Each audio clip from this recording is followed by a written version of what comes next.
year is 1963. The streets of Saigon hum with the usual sound of life, the honking of cars, the chatter of passers-by, the heavy air of a nation at war. But today, something is different. A group of monks move silently through the crowd, their saffron robes glinting under the morning sun. They walk in perfect order, heads bowed, hands clasped, faces calm. At the center of this silent procession is an old man. His name, Thich Quang Duc. He carries no weapon, no sign of anger, only a quiet, almost otherworldly resolve. As the procession reaches a busy intersection, the monks form a perfect circle. Cars stop. Onlookers gather. Then Quang Duc steps forward. He sits down in the middle of the street, cross-legged, the lotus position of meditation. Another monk gently places a canister of gasoline beside him. Without a word, Quang Duc takes it, pours it over himself, and lowers his matchbox. The crowd stares, frozen between disbelief and horror. A spark, a whisper of flame, and in a moment, the old monk is engulfed in fire. The flames rise higher and higher, yet the man does not move. No scream, no cry, no flinch. He remains seated, eyes closed, as his body becomes a living torch of faith. Around him, monks begin to chant softly.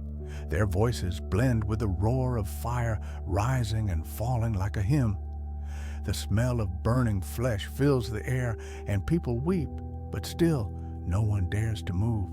This is not fiction. This is not a myth. This is history. And this single act, captured forever in a photograph that would shake the world, was born not out of madness, but out of faith, protest, and sacrifice. But before we understand the meaning behind this man's fire, before we call him a martyr or a madman, we must go back to the very beginning, because this act, this burning, did not begin in Saigon. Its roots stretch far deeper into ancient lands and ancient beliefs, where the body was seen not as a prison, but as an offering.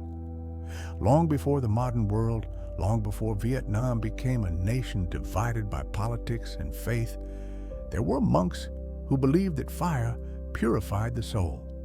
In ancient India, centuries before the birth of Christ, the concept of self-sacrifice through flame was woven into religious practice. Hindu ascetics, seeking liberation from the cycle of life and death, sometimes ended their lives in ritual fire, an act known as Agni Pravesham, entering the fire. They believed that by burning the body, the soul would be freed, purified of earthly attachment. Centuries later, as Buddhism spread from India to China, Korea, and Japan, these ideas transformed. In Buddhist philosophy, the body was an illusion, impermanent, transient. What mattered was the mind, the heart, and compassion for all living beings. Some monks began offering parts of their bodies as sacrifice. They burned fingers, arms, or even their entire body as offerings to the Buddha, a practice known as self-immolation or body offering. It was not seen as suicide.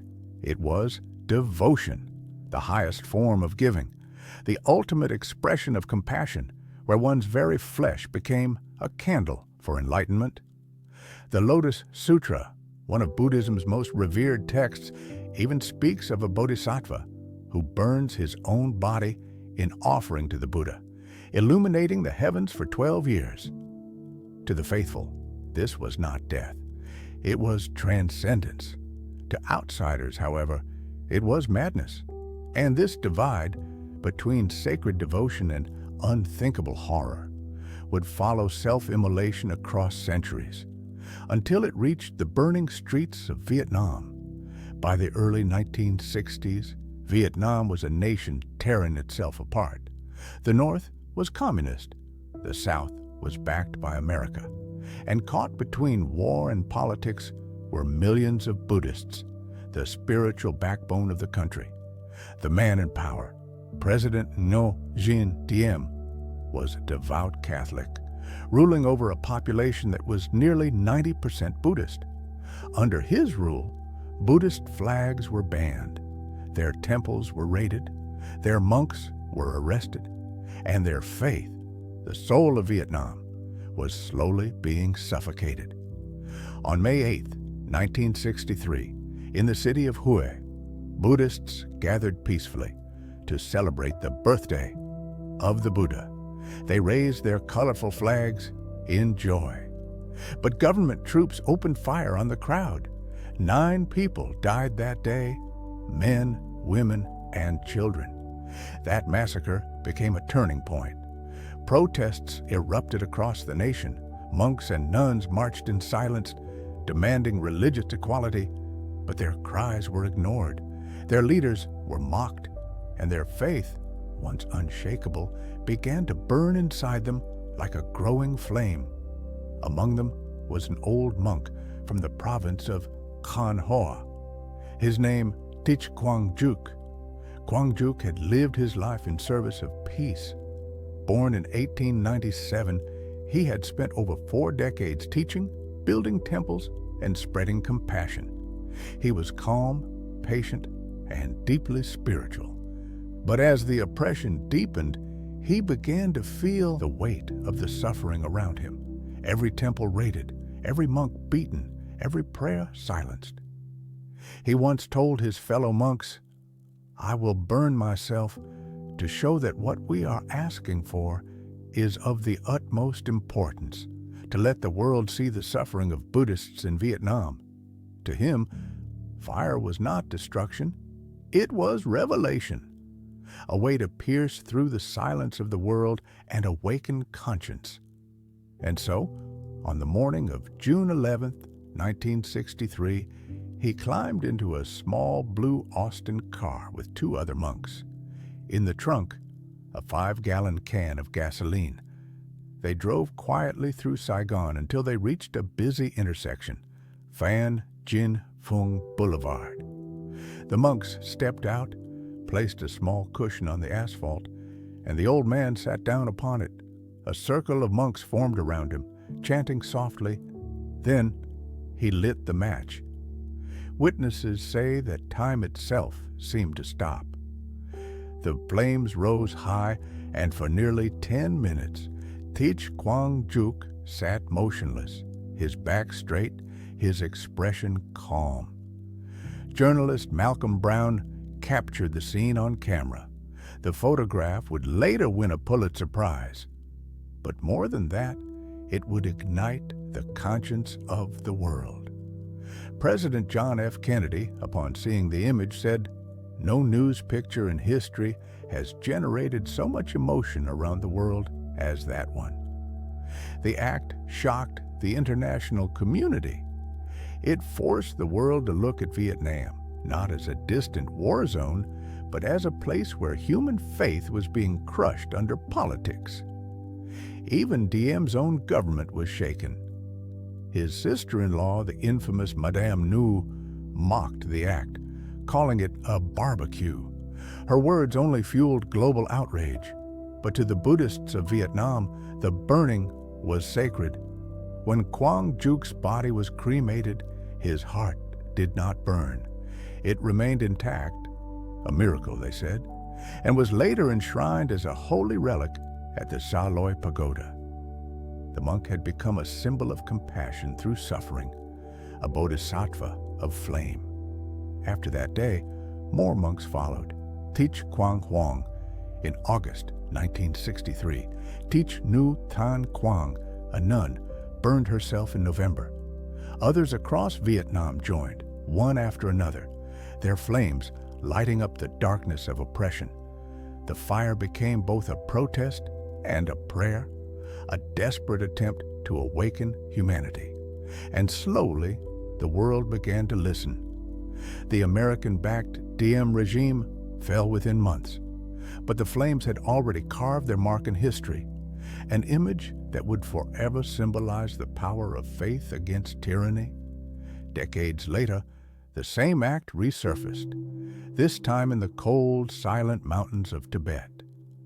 Beginning in 2009, Tibetan monks and nuns, under Chinese rule, began setting themselves on fire, crying out for freedom, faith, and identity.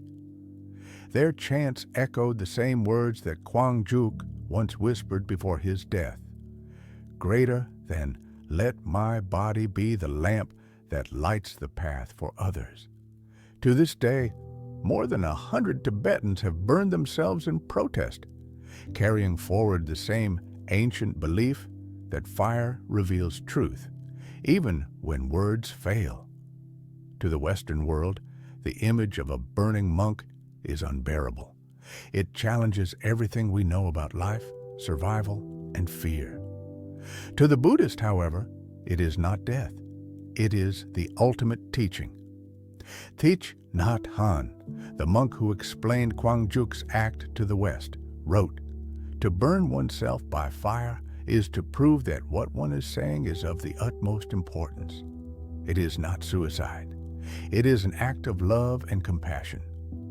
When Martin Luther King Jr. read this, he was so moved that he nominated Thich Nhat Hanh for the Nobel Peace Prize.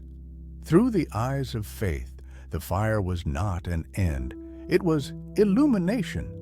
Through the eyes of reason, it was a tragedy, a man dying for what could have been solved through dialogue.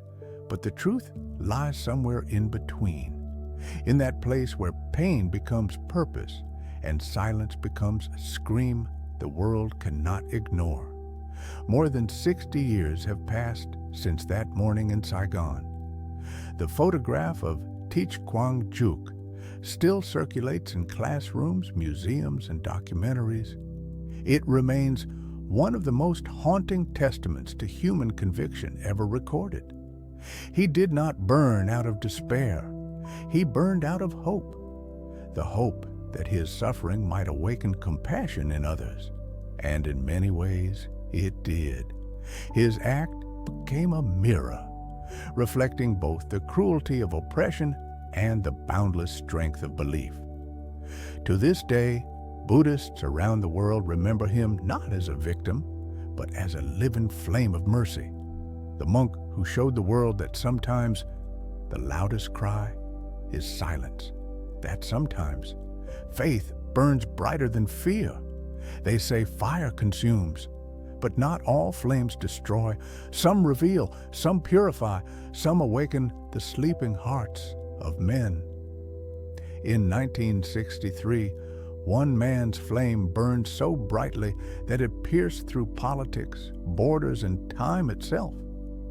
It reminded the world that faith, when pushed into silence, will find a voice.